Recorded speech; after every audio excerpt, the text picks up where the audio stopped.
Assalamualaikum warahmatullahi wabarakatuh. Apa kabar anak-anak ibu semua? Mudah-mudahan anak ibu semua selalu dalam keadaan sehat dan semangat untuk belajar. Baiklah, pada hari ini masih bersama dengan Ibu Feni. Kalian akan belajar itu pembelajaran kelas 4, tema 3, subtema 1, muatan IPS. Dengan materi kenampakan alam dan manfaatnya. Apa itu kenampakan alam?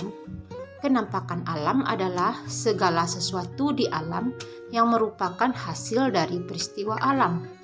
Indonesia memiliki berbagai bentuk kenampakan alam, mulai dari daratan hingga perairan. Kenampakan alam yang ada di Indonesia, di antaranya 1. Dataran tinggi. Dataran tinggi adalah permukaan bumi berupa daratan yang luas dan berada pada ketinggian 200 hingga 300 meter di atas permukaan laut. Contohnya, bukit dan pegunungan. Jenis usaha pada dataran tinggi biasanya yaitu di bidang perkebunan, yaitu perkebunan teh, kopi, kina, dan di bidang peternakan sapi perah, dan di bidang pariwisata, yaitu pemandu wisata. Sumber daya alam yang ada di dataran tinggi adalah teh, kopi, kina, daging sapi, dan susu sapi. Yang kedua, dataran rendah. Dataran rendah adalah permukaan bumi berupa daratan yang luas dan berada pada ketinggian 0 sampai 200 meter di atas permukaan laut. Jenis usahanya yaitu pertanian, padi, tebu, yaitu bahan baku pembuat gula, karet untuk bahan baku pembuat ban, dan sawit, bahan baku untuk minyak sawit. Peternakan, seperti itik, ayam, kambing, dan ikan air tawar, serta perkebunan. Jenis pekerjaannya petani, peternak, dan pegawai. Yang ketiga itu pantai.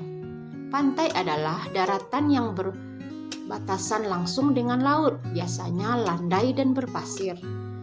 Walaupun sebagian ada yang berbentuk jurang. Jenis usaha budidaya ikan laut, udang, cumi, dan rumput laut. Pertanian garam, pelabuhan, dan pariwisata. Jenis pekerjaan pada daerah pantai itu nelayan, peternak ikan, petani kelapa, petani garam, dan penjaga pantai. Ciri-ciri sumber daya alam. Yang pertama yaitu padi. Padi tumbuh di dataran rendah dan daerah beriklim tropis. Cocok ditanam tanah yang berhumus dan digenangi air.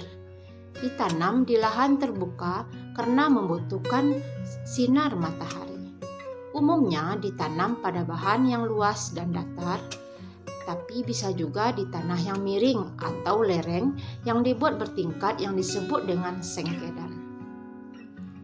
Teh umumnya tumbuh di daerah tropis dan subtropis dengan curah hujan tinggi. Tanah yang cocok menanam teh adalah tanah yang mengandung banyak humus, tapi tidak memerlukan banyak air pada masa awal tanam seperti padi. Semakin tinggi daerah penanaman teh, maka semakin tinggi kualitas tanaman teh tersebut. Baiklah, sampai di sini pembelajaran kita. Untuk tugas di rumah, buatlah tugas pada buku siswa halaman 6 dan halaman 32 dengan tulisan yang rapi dan bersih. Sampai di sini pembelajaran kita hari ini. Assalamualaikum warahmatullahi wabarakatuh.